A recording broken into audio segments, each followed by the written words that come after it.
Haring Bangis, 6 months na akong nag-gym. Sipag at tiyaga lang po talaga sikreto. So ayan, tingnan natin ito ang napansin nating transformation for today's video. Siya si Jay Napaw, shoutout sa'yo. Sobrang grabe yung transformation neto guys, kung makikita nyo, ayan no. Pero ang masasabi ko dito guys, kasi yung post ko, titingnan natin kung ano ba sa tingin ko, kung natural ba o nag-steroid yung mga transformation na isasubmit nyo. Pero ito, ano naman to no judgment mo naman po ito sa lahat po ng tao na nagpo-post, na nagko-comment sa aking post. No judgment to kung naka-steroid ka man o hindi. I-ano lang natin, i-analyze lang natin. Pero ang para sa akin dito, 6 months lang nag-gym to. Pero, grabe. Para sa akin guys, eto no hit sa'yo Jay pero para sa akin, hindi po natural.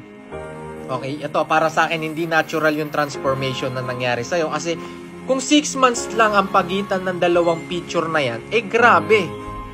Grabe, tingnan nyo yung arms niya. 6 months, naging ganun. Diba? Grabe. Pero shout out dito proud ako sa ginawa mo kasi sobrang yung achievement na ganyan sa 6 months ay grabe. Kahit mag-steroid ka o natural, kung ma-achieve mo ng ganyan yung 6 months, sobrang salute. Kasi sobrang hirap ng diet na gagawin mo. Sobrang hirap ng workout na gagawin mo bago mo ma-achieve yung ganyan. Pero guys, ito hindi po siya natural. Okay? Kasi kung makikita nyo, putok na putok po yung mga, ayan, yung shoulder niya. Kung makikita nyo, putok na putok. Yung biceps niya, putok na putok din. Tapos, yung ugat, diba? Ayan, no? Kita nyo, putok na putok. Pati yung legs, biglang lumaki. At saka kung makikita nyo dito, yung mga ugat niya talagang lumalabas talaga. Siguro ito ay nag-compete ito.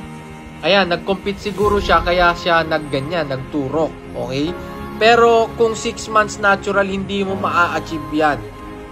Real talk guys, 6 months, kalahating taon, hindi mo maa-achieve yung sobrang payat, tapos biglang boom, bodybuilder, guys.